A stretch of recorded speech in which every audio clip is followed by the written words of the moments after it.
ಇವತ್ತು ಸಜ್ಜಿ ರೊಟ್ಟಿ ಮಾಡೋದು ಹೇಗೆ ಅಂತ ನೋಡೋಣ. ಸಜ್ಜಿ ರೊಟ್ಟಿ ಮಾಡಲಿಕ್ಕೆ ನಾನು ಸಣ್ಣಾಗಿ ಬಿಸಿರೋ ಸಜ್ಜಿ ಹಿಟ್ಟು ಅದನ್ನು ಒಂದು ಬಾರಿ ಸಾಣಿಗೆಯಿಂದ ಸಾಣಿಸ್ಕೊಂಡು ಹಿಟ್ಟು ಸಾಣಿಸ್ಕೊಂಡು ಒಂದು ಅಳತೆ ಅದಕ್ಕೆ ಒಂದು ಅಳತೆ ನೀರು 3 ಅಳತೆ ಹಿಟ್ಟು ಆಯಿತಾ.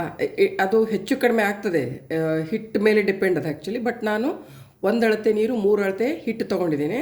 ಸೊ 3 ಅಳತೆ ಹಿಟ್ಟು ತೊಗೊಂಡಾಗ ಅದರದ್ದು 1 ಅಳತೆ ನೀರು ನಾನು ಕುದಿಲಿಕ್ಕಿಟ್ಟು ಆ ಕುದಿಯೋ ನೀರು ಇದಕ್ಕೆ ಹಾಕ್ಕೊಳ್ಳಿಕ್ಕೆ.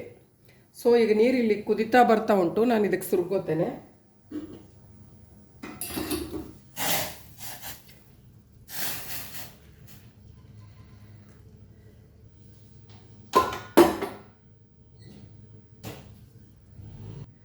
ಈ ದೋಸೆ ಎತ್ತಲಿಕ್ಕೆ ಯೂಸ್ ಮಾಡ್ತೀವಲ್ಲ, ಚುಚ್ಕ ಅಥವಾ ಕಡಚಿಗೆ ಅಂತ ಹೇಳ್ತೇವೆ, ಅದರಿಂದ ಸ್ಲೋ ಆಗೆಲ್ಲ ಒಳಗಡೆ ಈ ಥರ ಹಿಟ್ಟೆಲ್ಲ ಎಳ್ಕೋಬೇಕು.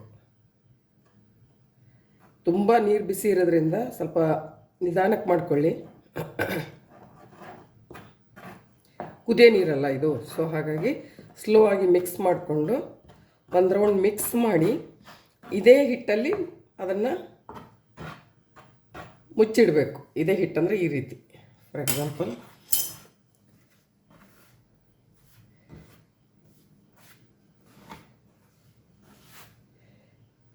ಇದನ್ನೊಂದು 3 ನಿಮಿಷ ಮುಚ್ಚಿಡ್ತೇನೆ.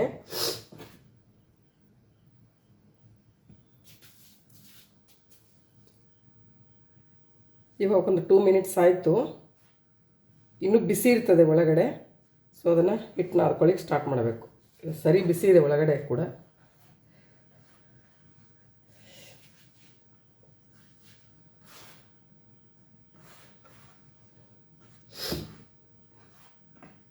ನೋಡಿ, ಇಷ್ಟಾದಮೇಲೆ ಇನ್ನೂ ಸ್ವಲ್ಪ ನೀರು ಹಿಡಿತದೆ ಅಂತ ಗೊತ್ತಾಗುವಾಗ ನೀರು ಹಾಕ್ಕೋಬೇಕು. ಸೊ ಇದಕ್ಕೆ ನೆಕ್ಸ್ಟ್ ಹಾಕೋದು ತಣ್ಣೀರು. ಈಗ ರೊಟ್ಟಿ ಬರದೇ ಇರೋರು ಕಷ್ಟ ಆಗ್ತದೆ ಅನ್ನೋರು ನೀವು ಇನ್ನೂ ಬಿಸಿನೀರಲ್ಲೇ ಕಲಸ್ಕೊಳ್ಳಿ. ರೆಗ್ಯುಲರಾಗಿ ರೊಟ್ಟಿ ಮಾಡೋರು ಅದನ್ನ ಯಾರು ಅಷ್ಟು ಜಿಗಿ ಹಾಕಲ್ಲ. ಅಂದರೆ ರೊಟ್ಟಿ ಮಾಡಿದ್ಮೇಲೂ 3-4 ಅವರ್ಸ್ ಸಾಫ್ಟ್ ಆಗಿರಬೇಕದು. ಸೊ ಅದಕ್ಕೋಸ್ಕರ ನಾವು ಅದನ್ನು ಫುಲ್ ಜಿಗಿಯಲ್ಲೇ ಮಾಡಲ್ಲ, ಸ್ವಲ್ಪ ತಣ್ಣೀರು ಕಲಿಸ್ಕೊಂಡು ಮಾಡೋದು. ನನಗೆ ಸ್ವಲ್ಪ ತಣ್ಣೀರು ಹಾಕೋತಾ ಇದ್ದೀನಿ. ಹಾಕ್ಕೊಂಡು ಇದೇ ರೀತಿ ಇದಕ್ಕೆ ನಾದೋದು ಅಂತ ಹೇಳ್ತೀವಿ ನಾವು. ಇದು ಭಾರಿ ಇಂಪಾರ್ಟೆಂಟ್. ಎಷ್ಟು ಚಂದ ನಾವು ಹಿಟ್ಟು ನಾದ್ತೀವಲ್ಲ ಅಷ್ಟು ಚಂದ ರೊಟ್ಟಿ ಬರ್ತದೆ, ಅಷ್ಟು ಸಾಫ್ಟಾಗಿ ಬರ್ತದೆ, ಟೇಸ್ಟ್ ಆಗ್ತದೆ. ಸೊ ಇದನ್ನು ನೀಟಾಗಿ ಕೈಯಿಂದ ನಾದ್ಕೋಬೇಕು.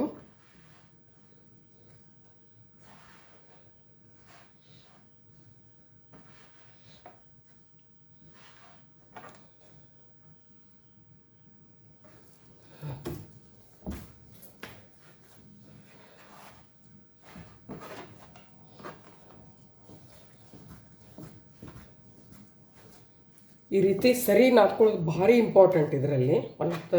ಒಂದು ಕರೆಕ್ಟಾಗಿ ರೊಟ್ಟಿ ಬರಬೇಕು ಅಂದರೆ ಸರಿ ನಾದ್ಕೋಬೇಕು ಈ ರೀತಿ. ಎಷ್ಟು ಚಪಾತಿ ಈಗ ಆಗಿದ್ರೆ ನಾವು ಜಸ್ಟ್ ಹೀಗೆ ಕಲಿಸಿದ್ರೆ ಸಾಕಲ್ಲ, ಇದಕ್ಕೆ ಹಾಗಲ್ಲ.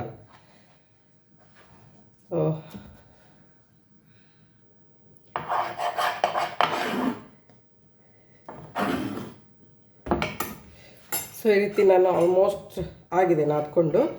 ನೀವು ಕೊಣಮಣಿ, ಇದಕ್ಕೆ ರೊಟ್ಟಿ ಮಾಡೋದು ಕೊಣಮಣಿ ಅಂತ ಹೇಳ್ತೀವಿ. ಇದು ಇಲ್ಲದೆ ಹೋದರೂ ಕೂಡ ನೀವು ಗ್ಯಾಸ್ ಕಟ್ಟೆ ಮೇಲೆ ಮಾಡ್ಕೋಬೋದು, ಏನು ತೊಂದರೆ ಇಲ್ಲ. ಡೈರೆಕ್ಟಾಗಿ ಕಟ್ಟೆ ಮೇಲೇ ಹಿಟ್ಟು ನಾದ್ಕೊಂಡು ಮಾಡ್ಕೋಬೋದು. ಬಟ್ ಮುಂಚೆ ಎಲ್ಲ ಇದು ನಮ್ಮಮ್ಮ ಇದ್ದಾಗೆಲ್ಲ ಇದೇ ರೀತಿ ಮಾಡ್ತಿದ್ರು. ಸೊ ನನಗೇನೋ ಆಸೆ ಇದರಲ್ಲಿ ಮಾಡಲಿಕ್ಕೆ, ಸೊ ಹಾಗೆ ತೊಗೊಂಬಂದಿದ್ದು.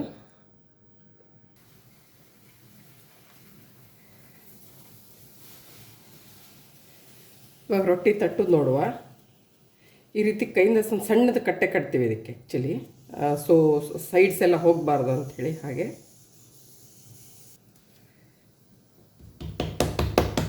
ಸ್ಟಾರ್ಟಿಂಗ್ ಈ ಜಸ್ಟ್ ಈ 4 ಬೆರಳಿಂದ ಮಾತ್ರ ತಟ್ಟಲಿಕ್ಕೆ, ಸೈಡಿಗೆ ಈ ಕೈಯಿಂದ ನಾನು ಅದಕ್ಕೆ ಸ್ವಲ್ಪ ಸಪೋರ್ಟ್ ಕೊಡ್ತೇನೆ. ಸೊ ದ್ಯಾಟ್ ಅದು ದೊಡ್ಡದಾಗುವಾಗ ಅದರದ್ದು ಎಡ್ಜಸ್ ಎಲ್ಲ ನೀಟಾಗಿ ಬರಲಿ ಅಂಥೇಳಿ. ಇಷ್ಟು ದೊಡ್ಡದಾಗುವಾಗ ಫುಲ್ ಈ ರೀತಿ ಬಡಿಯೋದು. ಅದೇ ಇದಕ್ಕೆ ಪ್ರಾಕ್ಟೀಸ್ ಬೇಕು ಮಾತ್ರ. ಅಟ್ಲೀಸ್ಟ್ ಒಂದು 4-5 ಬಾರಿ ಮಿನಿಮಮ್ ಮಾಡಿದ್ಮೇಲೆ ಕರೆಕ್ಟಾಗಿ ಗೊತ್ತಾಗೋದು ಅದು. ಸೊ ಇಷ್ಟಾದಮೇಲೆ ಅವಾಗವಾಗ ಹಿಟ್ಟು ನೋಡಿ ಹಾಕ್ಕೋಬೇಕಿದ್ರೆ ಕೆಳಗಡೆ, ಇಲ್ಲದಿದ್ದರೆ ಅದು ರೊಟ್ಟಿ ತಿರುಗುವುದಿಲ್ಲ. ನಾ ಕೈಯಿಂದ ಹಿಂಗೆ ತಿರುಗುವಾಗ ಅದು ತಿರುಗಬೇಕು.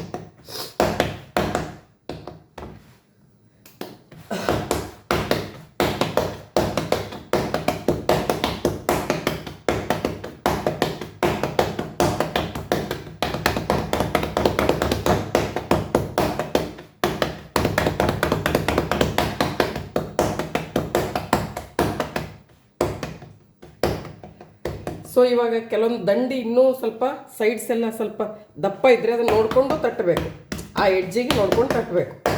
ರೊಟ್ಟಿ ತೆಳ್ಳಗಿದ್ರೇ ಚೆಂದ, ತುಂಬ ದಪ್ಪ ಆದರೆ ಸರಿಯಾಗಲ್ಲ ತಿನ್ನಲಿಕ್ಕೆ.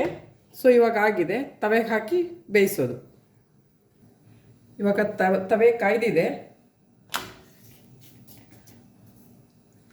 ಸೊ ಇಮಿಡಿಯೇಟಾಗಿ ನಾನು ಒಂದು ಬೌಲಲ್ಲಿ ಕುಡಿಯೋ ನೀರನ್ನು ಇಟ್ಕೊಂಡು ಅದು ಕಾಟನ್ ಬಟ್ಟೆಯಿಂದ, ಇದು ಸಜ್ಜಿ ರೊಟ್ಟಿ ಜೋಳದ ರೊಟ್ಟಿ ಮಾಡೋ ಮೆಥಡ್ ಸೇಮ್, ಏನೂ ಚೇಂಜಸ್ ಇಲ್ಲ ಅದರಲ್ಲಿ. ಸಜ್ಜಿದು ಬೇರೆ, ಸಜ್ಜಿ ಬೇರೆ, ಕಾಳು ಬೇರೆ, ಬಟ್ ಮಾಡೋ ಮೆಥಡ್ ಡಿಟೋ ಸೇಮ್. ಟೇಸ್ಟಲ್ಲಿ ಚೇಂಜ್ ಆಗ್ತದೆ, ಅದರದ್ದು ಪ್ರಾಪರ್ಟಿ ಇದ್ರ ಪ್ರಾಪರ್ಟಿ ತುಂಬ ಚೇಂಜ್ ಉಂಟು. ಇದು ಸಜ್ಜಿ ರೊಟ್ಟಿ ಸ್ವಲ್ಪ ಬಾಡಿ ದೇಹಕ್ಕೆ ಹೀಟ್ ಅಂತ ಹೇಳ್ತಾರೆ. ಜೋಳ ಪ್ರಾಪರ್ ಅದು ಏನು ಅಷ್ಟನ್ನು ಹೀಟು ಅಲ್ಲ, ತಂಪು ಅಲ್ಲ, ಆ ಥರ ಅದು. ಸೊ ಇದೊಂದು ಸೈಡ್ ಬಂದಮೇಲೆ ವಾಪಸ್ ತಿರುವು ಹಾಕಲಿಕ್ಕೆ, ಈಗ ನಾವು ದೋಸೆ ಎತ್ತಲಿಕ್ಕೆ ಯೂಸ್ ಮಾಡ್ತೀವಲ್ಲ ಅದರಿಂದನೇ ತಿರುವು ಹಾಕೋದು. ತಿರುವು ಹಾಕಿ ಇಲ್ಲೊಂದು ಆಲ್ಮೋಸ್ಟ್ ಒಂದು 10-12 ಸೆಕೆಂಡ್ಸ್ ಬೇಯಿಸಲಿಕ್ಕೆ. ನೀವು ಮಾಡುವಾಗ ಗೊತ್ತಾಗ್ತದೆ, ಸ್ಟಾರ್ಟಿಂಗ್ ಅಷ್ಟೇ ನಾನು ಹೇಳ್ತಿರೋದು. ಒಂದು 4-5 ಬಾರಿ ಮಾಡುವಾಗ ಯಾವುದು ಬೆಂದಿಲ್ಲ ಕ್ಲೀನಾಗಿ ಗೊತ್ತಾಗ್ತದೆ, ಏನು ತೊಂದರೆ ಇಲ್ಲ. ಇವಾಗ ಈ ಸೈಡು ಬೆಂದಿದೆ, ನಾನು ತಿರುವು ಹಾಕಿ ಇವಾಗ ಪ್ರೆಸ್ ಮಾಡ್ತಾ ಹೋಗ್ತೀನಿ.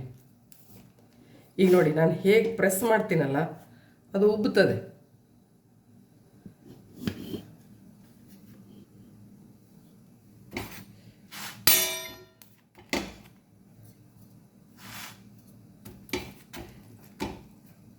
ಈ ರೀತಿ. ಸೊ ಇವಾಗ ಆ ಸೈಡು ಆಯಿತು. ಟೋಟಲಿ ನಾವು 4 ಸತಿ ಪಲ್ಟಿ ಆಯ್ತು, ಇದನ್ನು ಆಚೆ ಈಚೆ ಮಾಡಿದ್ವಿ. ಸೊ ಅಲ್ಲಿಗೆ ಡನ್. ಇದನ್ನು ನಾನು ಫ್ರೆಶ್ ರೊಟ್ಟಿ, ಇದು ಇನ್ ಕೇಸ್ ನಿಮಗೆ ಇಟ್ಟು ತಿನ್ನಬೇಕು ಅಂದರೆ ಕಡಕ್ ರೊಟ್ಟಿ ಅಂತಂತೀವಿ. ಇದನ್ನೇ ಇನ್ನೊಂದು 15ರಿಂದ 20 ಸೆಕೆಂಡ್ಸು ನೀವು ಲೋ ಫ್ಲೇಮಲ್ಲಿ ಬೇಯಿಸಿದ್ರೆ, ಲೋ ಫ್ಲೇಮಲ್ಲಿ ಇಟ್ಟು ಅದನ್ನು ಸುಟ್ಟರೆ ಅದು ಕಡಕ್ ರೊಟ್ಟಿ ಆಗ್ತದೆ. ಅದನ್ನು ಒಂದು ತಿಂಗಳವರೆಗೂ ಇಟ್ಟು ತಿನ್ಬೋದು. ನಾನು ಇನ್ನೊಂದು ಮಾಡಿ ತೋರಿಸ್ತೇನೆ ನಿಮಗೆ. ಸೇಮ್ ಉಳ್ಳಿ ತೊಗೊಂಡು, ಹಿಟ್ಟಿನ ಉಳ್ಳಿ ತೊಗೊಂಡು, ಈಗ ನಿಮಗೆ ಫಸ್ಟ್ ಮಾಡೋವರೆಗೆ ತುಂಬ ದೊಡ್ಡದು ರೊಟ್ಟಿ ಬರಲಿಕ್ಕಿಲ್ಲ ಅಂದರೆ ಚಿಕ್ಕದು ಮಾಡಿ, ತೊಂದರೆ ಇಲ್ಲ. ಸ್ವಲ್ಪ ಪೂರಿಗಿಂತ ಸ್ವಲ್ಪ ದೊಡ್ಡದು ಮಾಡಿಕೊಂಡು ಪ್ರಾಕ್ಟೀಸ್ ಮಾಡಿ ಸರಿ ಆಗ್ತದೆ. ಈಗ ನಮ್ಮ ಆಚೆ ಎಲ್ಲ ನಾವು ದೊಡ್ಡ ರೊಟ್ಟಿ ಮಾಡೋದು ಅದೊಂದು ಇದು ಆಟದು. ಸೊ ಹಾಗೆ ಈಗ ನೋಡಿ ಹಂಚಿಗೆ ನಾನು ಕೊಡ್ತಾ ಇದ್ದೇನೆ, ಸಪೋರ್ಟ್ ಕೊಟ್ಟು ನೋಡಿ ಅಬ್ಸರ್ವ್ ಮಾಡ್ತಾ ಇದ್ದೀರಾ. ಸೊ ಇಲ್ಲಿವರೆಗೂ ಬರೀ ಇಷ್ಟು ಯೂಸ್ ಮಾಡ್ತಿರೋದು ನಾನು. ಸೊ ಇಷ್ಟು ದೊಡ್ಡದಾದ್ಮೇಲೆ ನಾನು ಫುಲ್ ಯೂಸ್ ಮಾಡ್ತೇನೆ, ಆಯಿತಾ.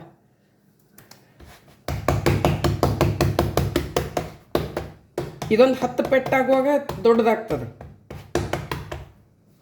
ಸರಿ, ಓಕೆ.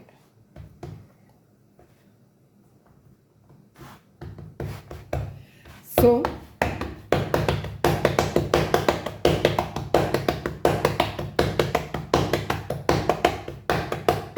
ಇಷ್ಟು ದೊಡ್ಡದಾಗುವಾಗ ನಾನು 2 ಕೈಯಿಂದ ಯೂಸ್ ಮಾಡೋದು.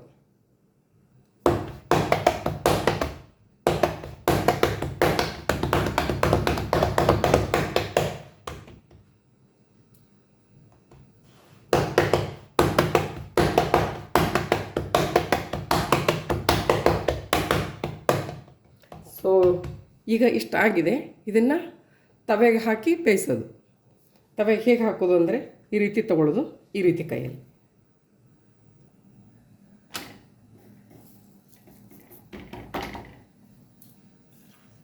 ಸೊ ಇಮಿಡಿಯೇಟಾಗಿ ನಾನು ಹೇಳಿದ್ನಲ್ಲ ನೀರು ಹಚ್ಚೋದು ಅಂಥೇಳಿ.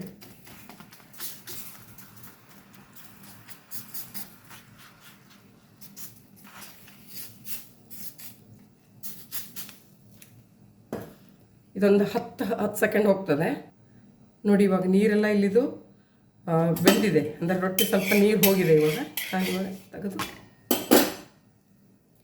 ಮತ್ತೆ ಸುಮಾರು ಒಂದು 10 ಸೆಕೆಂಡ್ ಇವಾಗ ಒಂದು ಮತ್ತೆ ತಿರುವು ಹಾಕೋದು.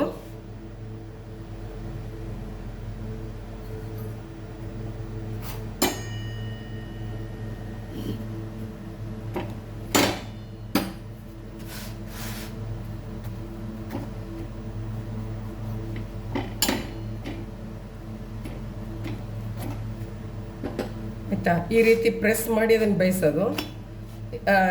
ಕಾಟನ್ ಬಟ್ಟೆಯಿಂದ ಮಾಡ್ಬೋದು, ನಾನು ಈಗ ಸದ್ಯಕ್ಕೆ ಇದನ್ನು ಯೂಸ್ ಮಾಡ್ತಾ ಇದ್ದೀನಿ. ಕಾಟನ್ ಬಟ್ಟೆಯಿಂದನೂ ನಾವೆಲ್ಲ ಮುಂಚೆ ಕಾಟನ್ ಬಟ್ಟೆಯಿಂದನೇ ಮಾಡ್ತಿರೋದು. ಸೊ ಇದು ಕೂಡ ಮಾಡ್ಬೋದು. ಸ್ವಲ್ಪ ಇದರಿಂದ ಬಿಸಿ ತಾಗೋದು ಕಡಿಮೆ ಅಷ್ಟೇ. ಸೊ ಇನ್ನೊಂದು ಬಾರಿ ಇದು ಮಾಡಿ ಬೇಯಿಸೋದಷ್ಟೇ.